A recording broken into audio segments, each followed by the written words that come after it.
Halo listeners, kembali lagi bersama dengan saya Victor di podcast Catatan Iman di season yang keempat dan di episode yang ketujuh. Apa kabar kalian semuanya? Semoga kita semua dalam keadaan yang baik ya. Oke, kita langsung saja ke topik pembahasan kita pada hari ini. Di mana menurut saya topik yang akan saya bahas hari ini cukup penting, terutama bagi kita semua orang Kristen. Karena kalau teman-teman ingat, kita semua sebagai orang Kristen itu diberikan amanat agung oleh Yesus sebelum dia naik, di mana kita sebagai orang Kristen diamanatkan untuk pergi memberitakan Injil. Nah, kalau buat teman-teman yang lupa itu ayatnya di mana, ini saya bacakan ya. Ayatnya itu diambil dari Matius 28, ayat 19 sampai 20. Karena itu, pergilah, jadikanlah semua bangsa muridku, dan baptislah mereka dalam nama Bapa dan Anak dan Roh Kudus. Dan ajarlah mereka melakukan segala sesuatu yang telah kuperintahkan kepadamu. Dan ketahuilah, aku menyertai kamu senantiasa sampai kepada akhir zaman. Oke, jadi di dalam ayat ini, kita diamanatkan oleh Yesus untuk pergi dan jadikanlah semua bangsa muridku. Mungkin kalau kita kembali ke konteksnya di abad pertama, konteksnya para rasul, mungkin para rasul ini akan pergi dan memberitakan Injil ke kota-kota ataupun juga ke pedalaman-pedalaman. Tapi saya rasa bahwa kalau kita bawa ayat ini ke konteks sekarang, saya rasa mungkin tidak perlu se-ekstrim itu ya. Kenapa? Karena orang Kristen ini sudah banyak ya. Orang Kristen itu sudah ada di mana-mana.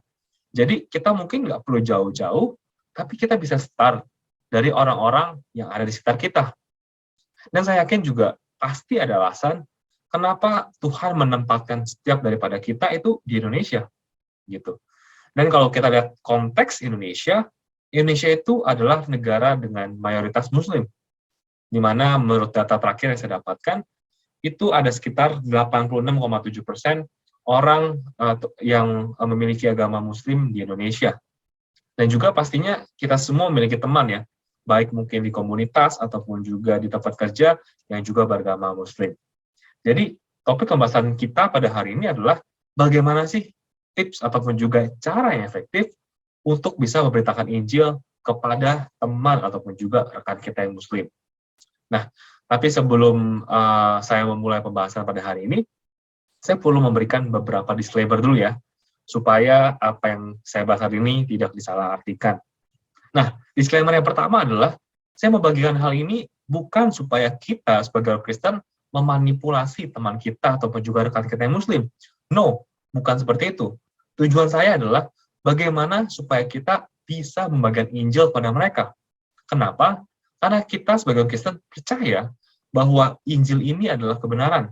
Dan karena kita mengasihi mereka, maka kita ingin membagikan kebenaran ini.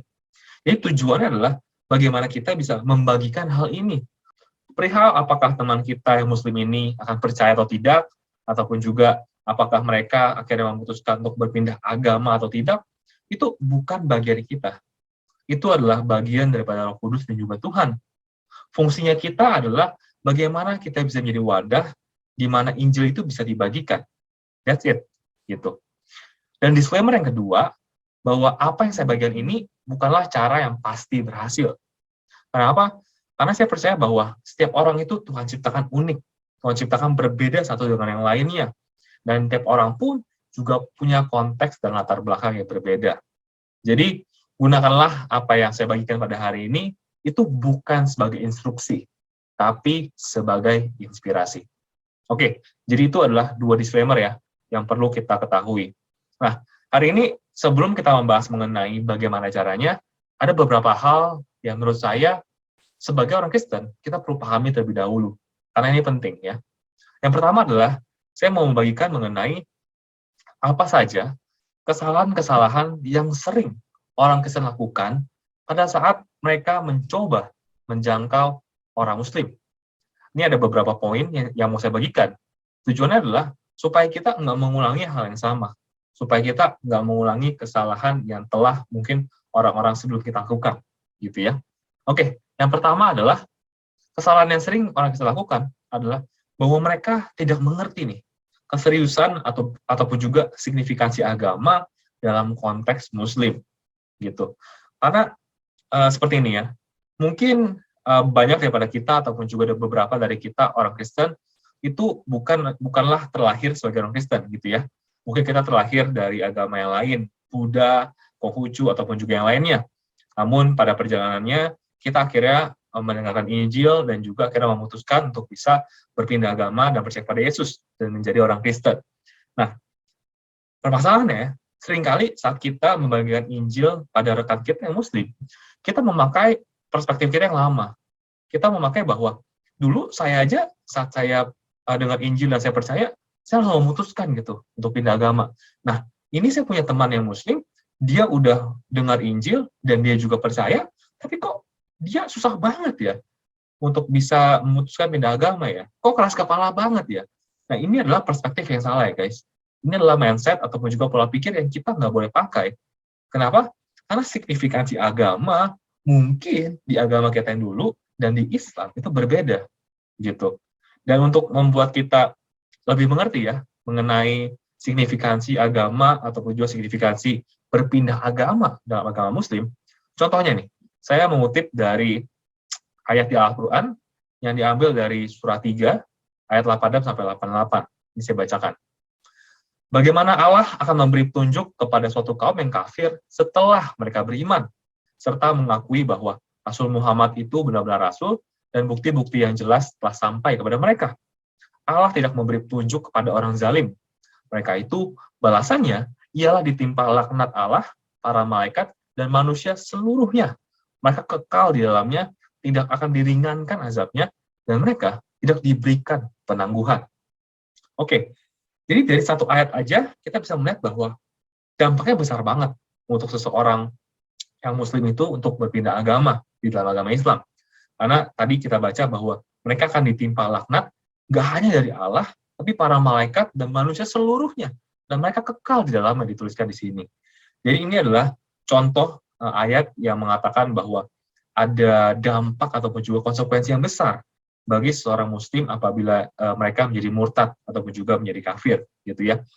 Tentunya ada banyak interpretasi ya. Saya nggak bilang bahwa ayat ini mewakili suatu pandangan general daripada agama Islam, karena ada beberapa juga pandangan Islam yang moderat, mereka juga menggabungkan dengan beberapa ayat lain yang mungkin lebih halus gitu ya, di mana mereka menyatakan bahwa enggak kok gitu, Islam nggak seperti itu. Islam itu juga mengajarkan bahwa para penganutnya juga punya free will kok untuk bisa menentukan apa yang mereka percayai. Tapi di sisi lain, ada orang yang juga menginterpretasikan ayat ini dengan keras gitu ya, bahwa ayat ini menunjukkan bahwa apabila ada orang Islam yang berpindah agama, maka orang tersebut layak untuk dihukum, bahkan dihukum mati. Nah, ini saya nggak buat-buat ya, karena berdasarkan data yang saya dapat, sampai dengan saat ini, ada 13 negara yang masih menerapkan hukuman mati bagi yang menistakan agama Islam ataupun juga meninggalkan Islam. Di antaranya adalah ada Afghanistan, Brunei, Iran, Malaysia, Maldives, Mauritius, Nigeria, Pakistan, Qatar, Saudi Arabia, Somalia, Uni Emirat Arab, dan Yaman. Gitu. Dan kalau teman-teman mau googling, itu juga udah banyak banget ya. Contoh orang-orang yang harus meninggal gitu ya akibat meninggalkan Islam, terlepas daripada orang tersebut jadi ateis ataupun juga berpindah ke agama yang lain. Dan bahkan kalau teman-teman ingat ya, di Indonesia juga sempat heboh kasusnya itu sekitar 2 tahun lalu ya, di mana ada seorang wanita di Aceh yang bernama Fitri, di mana wanita ini memutuskan untuk berpindah agama ke agama Kristen, lalu akhirnya suatu waktu orang tuanya nggak setuju dan orang tuanya ini mencoba untuk menjemput paksa dia, karena merasa bahwa si Fitri ini kerasukan setan dan segala macam, dan mencoba untuk mengambil anak-anaknya daripada dia gitu. Dan ini adalah kasus yang mengenaskan gitu ya, karena sebegitunya dampak ataupun juga konsekuensi daripada seseorang itu berpindah agama dari agama Islam. Nah, pertanyaannya adalah kenapa gitu kan? Kenapa sampai dengan saat ini di mana kayak hak asasi manusia itu udah diperjuangkan, tapi kenapa hal ini masih banyak terjadi gitu ya? Tadi kita bahas masih ada 13 negara yang masih menganut hukuman mati. Kenapa masih terjadi seperti itu? Karena berdasarkan sumber yang saya dapat, ini saya taruh di link deskripsi ya, jadi teman-teman bisa cek sendiri. Karena hal-hal seperti ini itu masih didukung oleh tokoh-tokoh Islam yang cukup besar gitu ya. Semisal Muhammad Al-Ghazali, seorang scholar ataupun juga ahli dalam agama Muslim, yang menurut sebagian orang tuh sebenarnya dinilai sebagai Muslim yang moderat gitu ya. Tapi dia berpendapat bahwa siapapun yang menentang hukum syariah itu dianggap sebagai apostate ataupun juga orang yang murtad gitu dan layak untuk dihukum oleh negara. Tapi saat negara gagal menghukum orang tersebut, maka seseorang perlu melakukannya. Nah, ini yang sebenarnya kalau menurut saya secara pribadi cukup berbahaya ya. Karena di sini dia menyatakan bahwa kalau pemerintah itu gagal menghukum orang tersebut, maka seseorang perlu menghukumnya gitu. Dan seseorang itu siapa? Bisa siapa saja. Dan ini makanya sempat terjadi, kalau nggak salah tahun lalu ya, di Prancis, di mana ada seorang dosen yang menunjukkan karikatur Muhammad di dalam salah satu sesi kuliahnya. Lalu, namun karena di Prancis itu nggak ada hukum yang mengatur mengenai hal ini, maka dibiarkan kan. Lalu akhirnya suatu waktu saat dosen tersebut pulang, ada seorang mahasiswa yang akhirnya membunuh dia dan bahkan memenggal kepalanya gitu. Nah, menurut saya ini ada salah satu bentuk daripada ajaran-ajaran yang seperti ini gitu. Ataupun juga tokoh berikutnya ada Zakir Naik, seorang penceramah yang cukup terkenal, yang mungkin banyak orang sering lihat di YouTube ya. Dia pun percaya bahwa dia mendukung bahwa hukuman mati bagi orang kafir, khususnya bagi yang berlawan melawan Islam. Oke, jadi intinya adalah pada saat kita membagikan Injil kepada teman kita yang Islam, kita perlu mengerti hal ini. Kita perlu mengerti konsekuensi yang akan mereka hadapi apabila mereka berpindah agama. Jadi bukan semata-mata karena mereka ini keras kepala atau mereka ini tertutup gitu, bukan. Tapi karena memang resiko yang besar yang harus mereka tanggung kalau mereka memutuskan untuk meninggalkan Islam. Oke, jadi itu adalah hal pertama nih yang perlu kita ingat ya. Nah, hal yang kedua itu adalah tidak siap untuk berkomitmen membantu orang yang meninggalkan Islam. Jadi ini adalah kesalahan kedua yang orang Kristen sering lakukan gitu ya, di mana mereka ini nggak siap untuk berkomitmen membantu orang yang telah diinjili dan orang yang telah meninggalkan Islam. Ini sebenarnya adalah lanjutan daripada hal yang pertama gitu ya. Karena gini, semisal teman kita yang Muslim sudah kita injili dan mereka akhirnya menerima kebenaran tersebut dan akhirnya mereka memutuskan untuk berpindah agama, meninggalkan Islam gitu. Nah, maka seperti yang tadi saya bahas, mereka akan langsung diperhadapkan dengan banyak sekali resiko di depan mereka. Dan bahkan ada banyak kasus di luar negeri, untuk pindah agama, mereka ini harus meninggalkan negaranya, gitu ya. Kenapa? Supaya mereka nggak dieksekusi dan dipersekusi di negaranya, jadi mereka harus pindah dari negaranya di mana ia lahir. Nah, pertanyaannya, saat dia pindah ke negara lain, tentu dia minim support. Tentu dia nggak memiliki apa-apa. Nah, pertanyaan, apakah kita yang mengizinkan ini siap untuk membantu atau tidak? Gitu. Atau mungkin kita nggak perlu ambil contoh yang se-ekstrim itu ya. Misal di Indonesia nih ya, saat misalkan ada teman kita yang Muslim itu pindah agama, biasanya, menurut pengalaman saya ya, karena saya juga punya beberapa teman Muslim yang akhirnya berpindah agama jadi Kristen, itu mostly mereka akan diputuskan hubungannya dengan keluarga. Jadi orang tuanya udah nggak akan menghubungin dia lagi, WA nggak dibales, telepon nggak diangkat, dan sebagainya. Nah, pertanyaannya, saat mereka diperhadapkan dengan hal seperti itu, apakah kita sebagai Kristen udah siap untuk support mereka atau belum? Gitu. Apakah kita sudah siap untuk mengajarkan mereka mengenai kekristenan dari awal? Apakah kita sudah siap untuk menjawab pertanyaan-pertanyaan mereka yang mungkin cukup menantang ataupun juga cukup challenging gitu. Kenapa? Kenapa hal ini penting? Karena berdasarkan survei yang saya dapatkan, itu 80% dari orang yang meninggalkan Islam akan kembali lagi ke Islam. Kenapa? Karena setelah mereka meninggalkan Islam, mereka nggak mendapatkan support sama sekali. Mereka bingung, karena keluarga mereka meninggalkan mereka kehilangan apa yang mereka miliki sebelumnya, sehingga akhirnya mau tidak mau mereka harus kembali lagi ke agama yang sebelumnya sehingga akhirnya mereka bisa hidup gitu.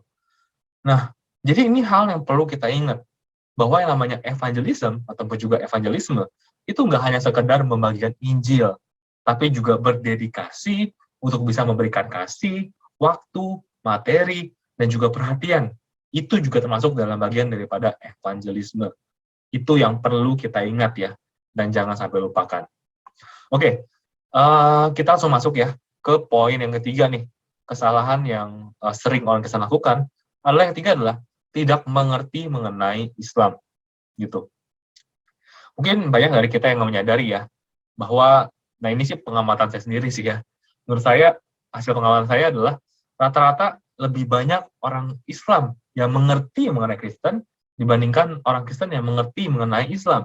Walaupun apa yang orang Islam mengerti mengenai Kristen itu mostly salah, ataupun juga belum tentu benar ya, tapi at least itu hasil pengamatan saya.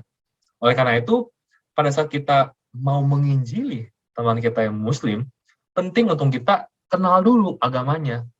Penting untuk kita kenal dulu apa sih ajarannya, apa sih value-nya, apa sih yang mereka nilai tinggi gitu di dalam agamanya.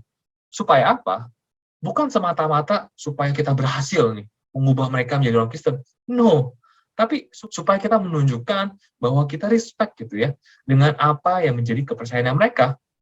Dan juga semakin banyak kita tahu, semakin kita mengerti konteks dari apa yang mereka rasakan dan juga jalan pikirannya mereka. Oke, jadi ini adalah 3 hal atau juga 3 buah kesalahan yang sering orang Kristen lakukan pada saat menginjili orang Muslim ya, yang perlu kita hindari sama-sama gitu supaya hal ini nggak terulang lagi. Nah, next-nya saya mau membagikan mengenai kenapa menurut saya saat ini adalah saat yang terbaik bagi kita semua orang Kristen untuk bisa mengabarkan Injil kepada teman-teman kita yang Muslim. Kenapa? Karena menurut saya yang pertama, ini adalah saat yang baik karena adanya internet, gitu ya. Mengapa? Karena dulu kalau orang Islam itu punya banyak pertanyaan gitu ya, punya banyak keraguan di dalam pikiran ataupun juga hatinya, mereka tuh bingung mau menanyakan ini ke siapa. Dan mereka juga takut gitu ya kalau tanya ke orang lain ataupun juga ke teman-teman mereka yang Muslim, karena nanti dikiranya bahwa iman mereka lemah, mereka mau jadi kafir dan sebagainya. Jadi cenderung mereka menyimpan semua pertanyaan tersebut. Namun sekarang dengan adanya internet, pada saat mereka kebingungan, pada saat mereka ada keraguan, mereka tinggal Google gitu. Ataupun mereka bisa tanya di forum seperti Quora ataupun juga forum-forum lainnya. Ataupun juga paling gampang, mereka bisa juga lihat di YouTube gitu ya. Karena di YouTube itu, teman-teman iseng ya, teman-teman cari keywordnya misalkan ex-Muslim, itu videonya banyak sekali gitu. Jadi kalau dulunya ini orang Muslim itu hanya mengandalkan imam yang berada di masjid terdekatnya untuk menjawab pertanyaan mereka, di mana mungkin saja imam tersebut mungkin juga nggak menguasai pertanyaan tersebut. Nah sekarang ini jawaban itu ada di mana-mana gitu. Dan ini membuat orang Muslim itu zaman sekarang ini menjadi lebih kritis akan apa yang mereka percayai. Itu yang pertama, karena ada internet. Kedua, kenapa menurut saya ini adalah saat yang tepat untuk bisa membagikan Injil, adalah karena munculnya kelompok radikal Islam di mana-mana. Lalu kita lihat 10 tahun belakangan, banyak sekali muncul kelompok radikal Islam. Semisalkan ISIS, Boko Haram, Al-Qaeda, dan banyak lagi ya, yang kalau di luar negeri. Ataupun kalau di Indonesia itu ada namanya JAT, Mujahidin Indonesia Barat, Mujahidin Indonesia Timur, dan juga masih banyak yang lainnya. Walaupun perlu dicatat ya, bahwa kelompok-kelompok radikal ini tidak merepresentasikan ajaran Islam secara utuh. Namun, mereka semua ini mengatasnamakan agama Islam dan bahkan menggunakan ayat-ayat Al-Quran atau juga hadis sebagai dasar kebijakan dan juga arah organisasi mereka.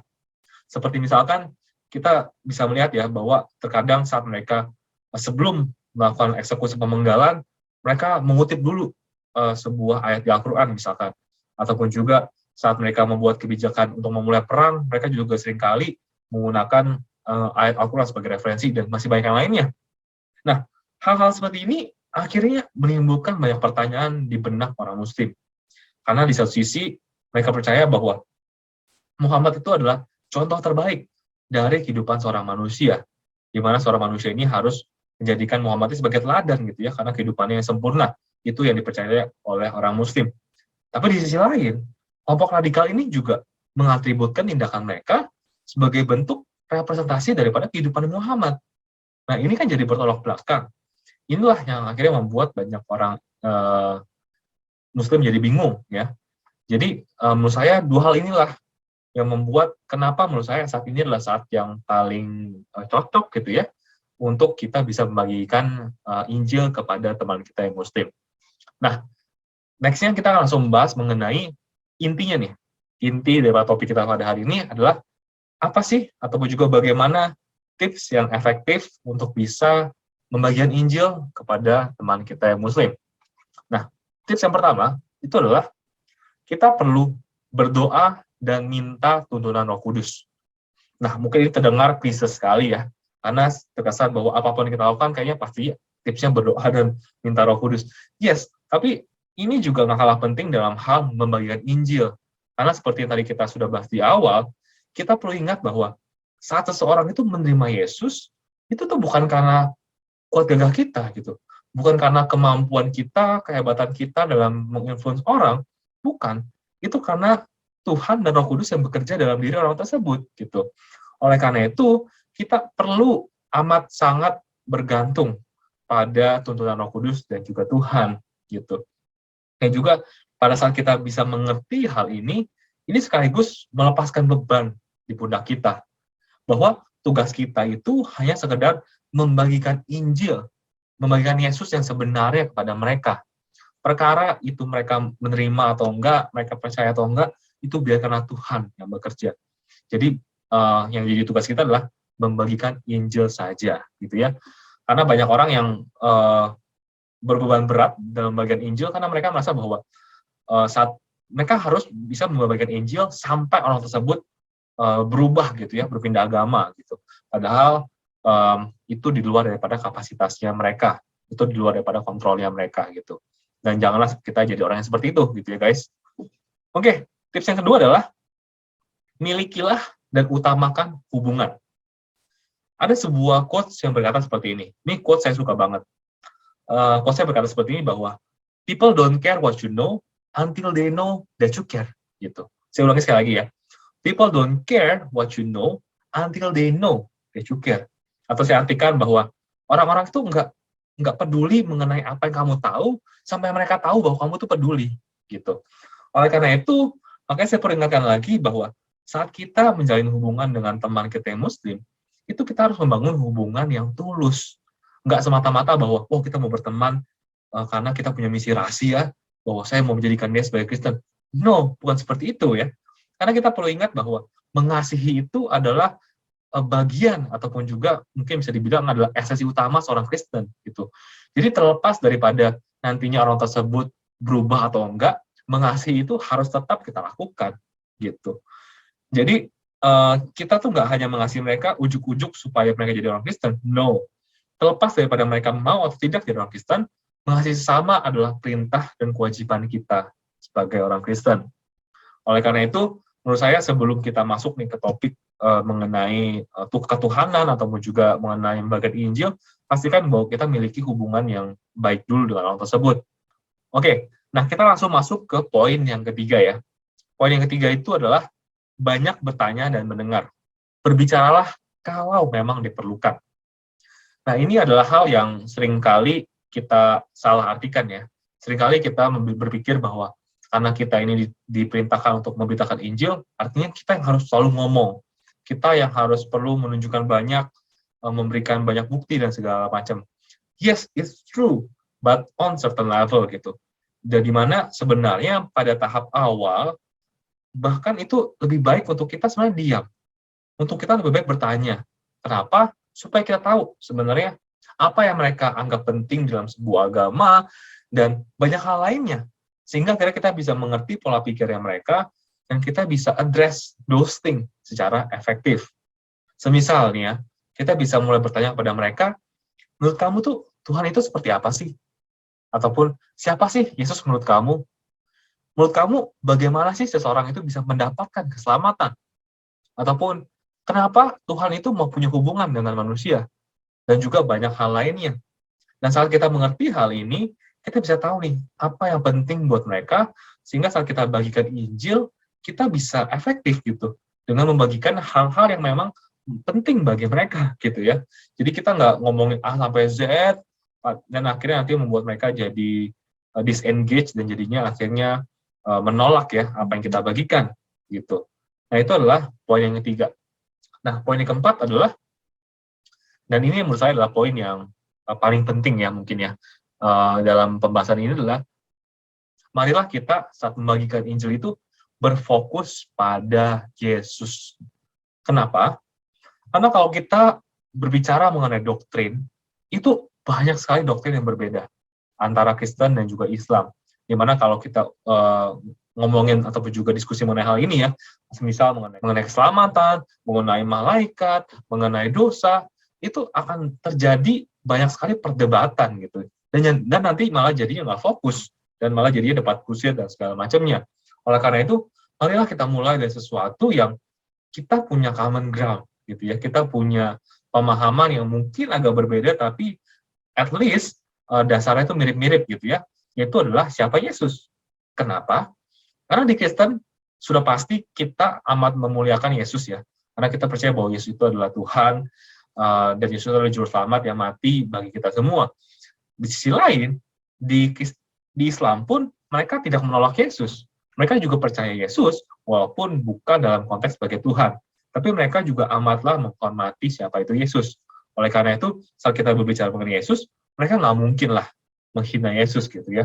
Jadi, berbicara mengenai Yesus ini adalah suatu topik yang menurut saya kita at least punya common ground ya, walaupun nggak sama, tapi at least punya pemahaman yang sama mengenai penghormatan akan Yesus gitu. Dan hal kedua yang kita peringat bahwa tujuan kita ini tuh bukan debat. Ini sekali lagi kita perlu saya perlu clearkan bahwa tujuan kita menginjil itu bukan supaya kita debat, bukan supaya kita menang secara argumen, tapi hanya supaya Yesus yang sebenarnya itu diketahui oleh orang tersebut. Sekali lagi ya, tujuan kita bukan berdebat, bukan mau menang secara argumen, tapi adalah supaya Yesus yang sebenarnya itu bisa diketahui oleh orang tersebut. And that's it. Gitu. Itu caranya gimana? Caranya kita bisa coba tanyakan dari sisi mereka. Sekali lagi ya, kita mulai dengan bertanya. Kita tanya, berdasarkan apa yang kalian pelajari dan kalian baca di Al-Quran, gimana sih Al-Quran itu menggambarkan mengenai Yesus? Kita coba tanya sama mereka. Ataupun juga kita bisa tanya, apa sih atribut yang Yesus miliki di dalam Al-Quran yang tidak dimiliki oleh manusia lainnya? Gitu. Dari sini kita bisa melihat bahwa pandangan mereka mengenai Yesus itu seperti apa. Dan sebaliknya, kita pun setelah itu bisa membagikan mengenai apa sih yang Yesus lakukan di dalam Alkitab. Seperti misalkan, Yesus bisa melakukan banyak mukjizat ya, mulai dari menyembuhkan orang, mengampuni dosa, dan banyak hal lainnya. Gitu. Dan disinilah sebenarnya pengetahuan kita akan ajaran Islam itu akan berperan. Gitu. Contohnya apa? Contohnya kita bisa tunjukkan kepada mereka ayat-ayat yang berbicara mengenai Yesus dari kitab suci mereka, gitu. Semisal kita bisa bacakan ke mereka dari Al-Quran surah 3 ayat 45, di mana ditulis seperti ini, ingatlah ketika para malaikat berkata, wahai Maryam, sesungguhnya Allah menyampaikan kabar gembira kepadamu tentang suatu kalimat, ini diingat ya guys, tentang suatu kalimat dalam firman darinya, yaitu seorang putra namanya Al-Masih Isa, putra Maryam, seorang terkemuka di dunia dan di akhirat, dan termasuk orang-orang yang didekatkan kepada Allah. Nah, tadi saya berfokus dengan kata kalimat ataupun juga firman ya, yang di ayat tersebut. Kenapa? Karena di dalam bahasa aslinya, itu menggunakan kata kalimatullah, yang artinya adalah word of God, ataupun juga firman Tuhan. Di mana sebenarnya, setelah itu kita bisa tarik nih, ke dalam Alkitab di Yohanes.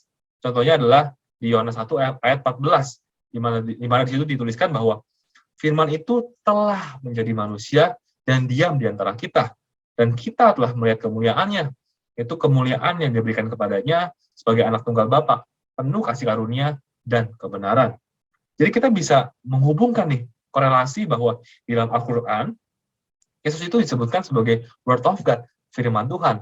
Nah, exactly inilah yang Alkitab juga katakan mengenai Yesus, bahwa dia adalah firman Tuhan, tapi di suatu masa sejarah dunia, dia yang adalah firman turun menjadi manusia. Dan itulah Yesus yang dipercaya oleh orang Kristen.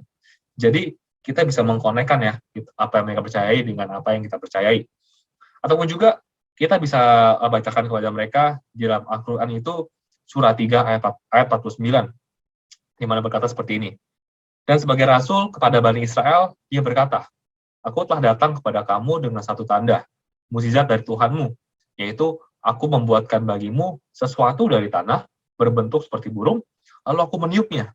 Maka ia menjadi seekor burung dengan izin Allah. Dan aku menyembuhkan orang yang buta sejak dari lahir, dan orang yang berpenyakit kusta. Dan aku menghidupkan orang mati dengan izin Allah. Dan aku beritahukan kepadamu apa yang kamu makan dan apa yang kamu simpan di rumahmu. Sesungguhnya, pada yang demikian itu, terdapat suatu tanda kebenaran tentang kerasulanku bagimu, jika kamu orang beriman. Nah, kenapa saya mau bawa ayat ini? Karena di ayat ini menjelaskan mengenai apakah yang Yesus lakukan. Di mana di sini dibilang bahwa Yesus itu bisa memberikan kehidupan. Which is ini adalah sesuatu yang luar biasa, karena kalau kita tanyakan pada mereka, apakah ada manusia lain di dalam Al-Quran yang bisa melakukan apa yang Yesus lakukan? Mungkin jawabannya tidak. Bahkan Muhammad sekalipun nggak bisa melakukan seperti apa yang Yesus lakukan, di mana menghidupkan orang yang mati. Walaupun di dalam Al-Quran ini dituliskan atas izin Allah ya, tapi at least nggak ada yang bisa melakukan apa yang Yesus lakukan. Jadi kita bisa tanyakan pada mereka, apakah kalian pernah wondering gitu, pernah bertanya-tanya, mungkin nggak sih Yesus ini bukan hanya sekedar manusia biasa gitu. Dan inilah yang dipercaya oleh orang Kristen juga.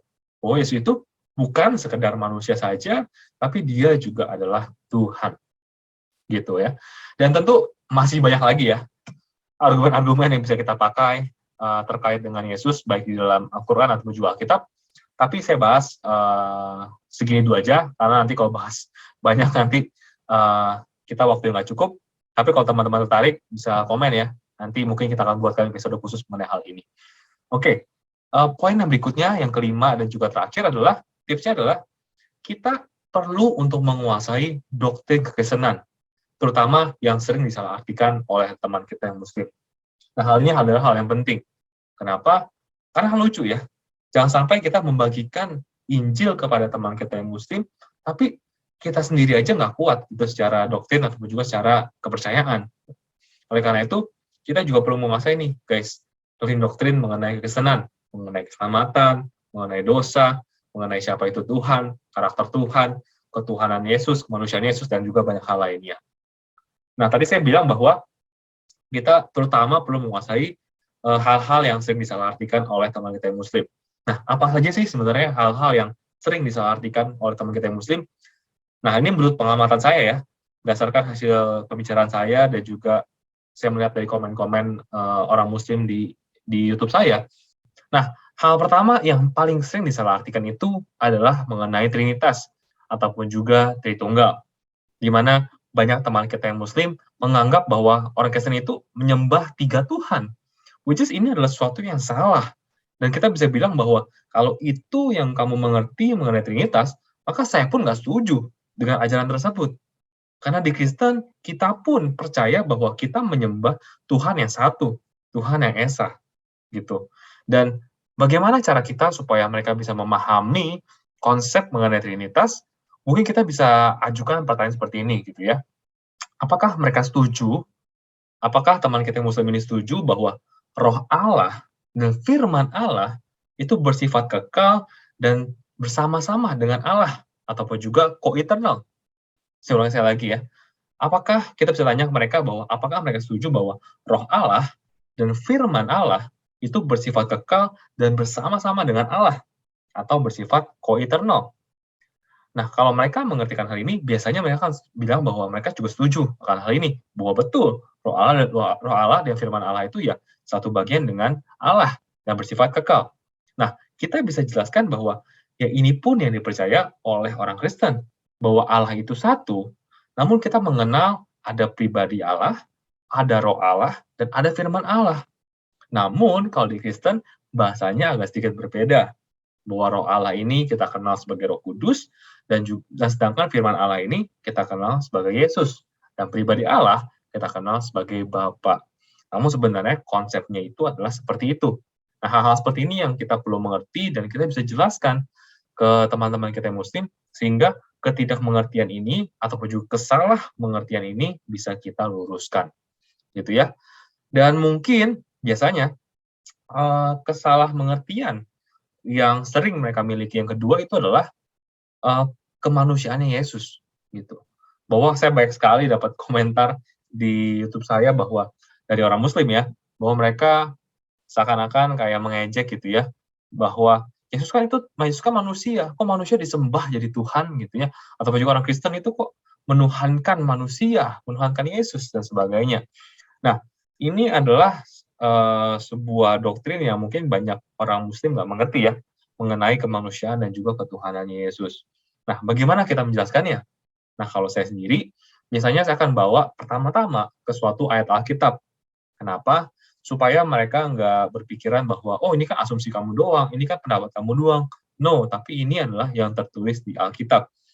Kita bisa bawa ke ayat Filipi 2 ayat 6, di mana berkata seperti ini ya, Filipi 2 ayat 6, yang walaupun dalam rupa Allah, itu Yesus, tidak menganggap kesetaraan dengan Allah itu sebagai milik yang harus dipertahankan, melainkan telah mengosongkan dirinya sendiri dan mengambil rupa seorang hamba dan menjadi sama dengan manusia. Nah, kenapa saya pakai ayat ini? Karena di ayat ini menggambarkan dua-duanya, ketuhanan dan juga kemanusiaan Yesus. Di mana di ayat ini jelas dituliskan bahwa yang walaupun dalam rupa Allah, tidak menganggap kesetaraan dengan Allah. Jadi ayat ini mengatakan bahwa Yesus itu setara sebenarnya dengan Allah. Karena Yesus itu adalah ya firman Tuhan gitu ya. Dan di sisi lain di sini juga menjelaskan bahwa bagaimana Yesus yang merupakan Tuhan itu mengosongkan dirinya sendiri dan mengambil rupa seorang manusia. Nah, kita bisa gunakan ayat ini. Nah, lalu biasanya pasti ada aja ya orang-orang yang keras gitu, yang berkeras mengenai hal ini. Nah, biasanya contoh-contohnya yang saya sering temui di kolom komentar saya, biasanya dia akan berkata bahwa, ya nggak masuk akal lah, masa Tuhan menjadi manusia gitu, mana mungkin gitu. Nah, biasanya saya akan jawab simpel aja sih. Saya akan jawab bahwa, bukankah kamu percaya bahwa Tuhan itu maha kuasa? Lalu kalau Tuhan itu maha kuasa, kenapa dia tidak bisa melakukan hal ini? Kenapa dia tidak bisa menjadi manusia? Bukankah hal tidak bisa itu artinya dia tidak maha kuasa? Nah, biasanya saat saya tanyakan mengenai hal ini, mereka diam gitu ya, mereka nggak akan balas lagi, gitu. Dan sebenarnya banyak banget sih persepsi yang salah yang dimiliki oleh teman-teman kita yang Muslim. Yang lainnya ya, contohnya misal mereka percaya bahwa Yesus itu menikah dan punya anak dan segala macam, which is itu mudah sekali kita balikan bahwa kita bilang tunjukkan aja di Alkitab di mana ayatnya gitu ya. Yang menunjukkan hal ini, biasanya mereka nggak akan bisa memberikan bukti. Biasanya mereka ini hanya mengambil dari video-video YouTube, dari ucapan si orang ini, orang itu, yang sebenarnya tidak punya sumber yang jelas gitu. Dan sebenarnya masih banyak banget hal-hal lain yang disalahartikan oleh teman-teman kita yang Muslim akan kepercayaan kita, yaitu ada Kristen. Tapi sekali lagi nggak akan selesai kalau kita bahas di episode kali ini. Dan saya rasa kita sudah bahas cukup panjang. Mungkin kalau teman-teman tertarik, bisa nih kita bahas di episode-episode berikutnya. Jadi sebenarnya itu aja sih guys, yang mau saya bagikan pada hari ini, tips-tips ataupun juga cara-cara yang bisa kita lakukan supaya kita bisa mengabarkan Injil kepada teman kita yang Muslim secara efektif. Di mana mungkin saya recap ya. Yang pertama itu adalah bahwa kita perlu berdoa dan minta tuntunan Roh Kudus. Yang kedua adalah milikilah dan utamakan hubungan. Yang ketiga, banyak bertanya dan mendengar, bicaralah kalau memang diperlukan. Lalu keempat, fokus pada Yesus. Dan terakhir adalah kuasailah doktrin kekristenan sehingga kita bisa meluruskan apa yang seringkali disalahartikan oleh teman kita yang Muslim. Oke, jadi itu aja guys yang mau saya bagikan pada hari ini. Semoga apa yang saya bagikan pada hari ini bisa berguna dan juga bisa memberkati buat kita semua.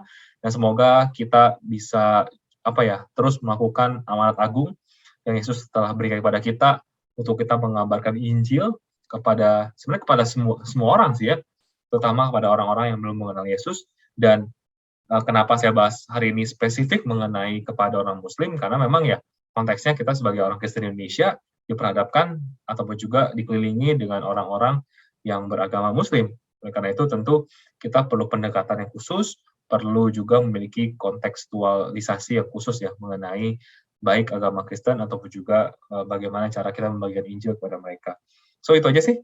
Nah, buat teman-teman yang mungkin punya pendapat lain ataupun juga punya cara-cara lain ataupun juga punya hal lain yang mau dibagikan mengenai hal ini, silakan bisa langsung komen ya di kolom komentar di YouTube saya di Perisai Iman, karena saya akan mengupload ini versi video di YouTube di channel Perisai Iman.